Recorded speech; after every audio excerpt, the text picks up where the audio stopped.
حياكم الله وبياكم. من أغضب الكريم حتى يحلف.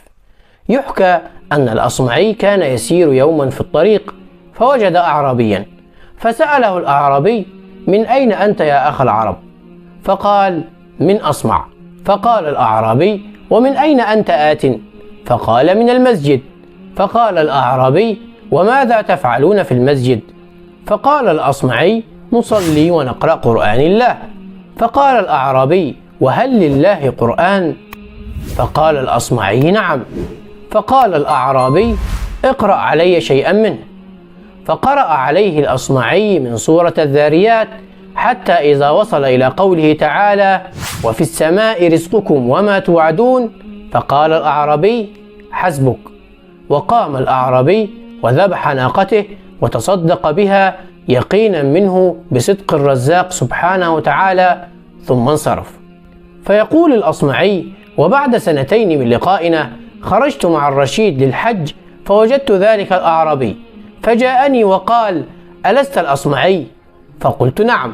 فقال الأعرابي: زدني مما قرأت علي في المرة السابقة. فقرأ عليه الأصمعي قول الله تعالى في سورة الذاريات: فورب السماء والأرض إنه لحق مثل ما أنكم تنطقون. وهنا انتفض الأعرابي وصرخ بأعلى صوته: من أغضب الكريم حتى يحلف، من أغضب الكريم حتى يحلف، أما كان يكفيكم وفي السماء رزقكم وما توعدون. فيقول الأصمعي: فرددها 3 وما انتهى من الثالثة حتى فاضت روحه إلى بارئها. العبرة أن الله سبحانه وتعالى يقول لك: عبدي ضمنت لك قسمتي فشككت، فلم أكتفي بالضمان بل أقسمت. وهذا ما جعل الأعرابي يسحق، لأن الناس في زمانه جعلوا الرحمن يقسم حتى يصدقوا أن رزقهم مضمون.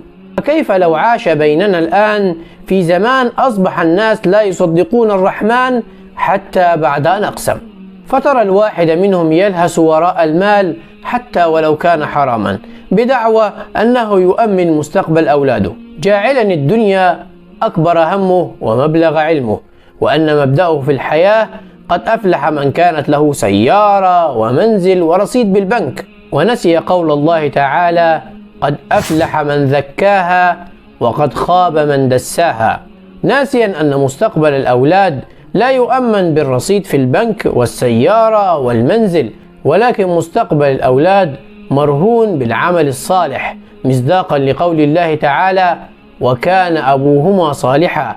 وكذلك: وفي السماء رزقكم وما توعدون. وكذلك قول الله: إن أكرمكم عند الله أتقاكم. فسبحان الله وبحمده سبحان الله العظيم. دمتم في أمان الله. صلوا على رسول الله. السلام عليكم.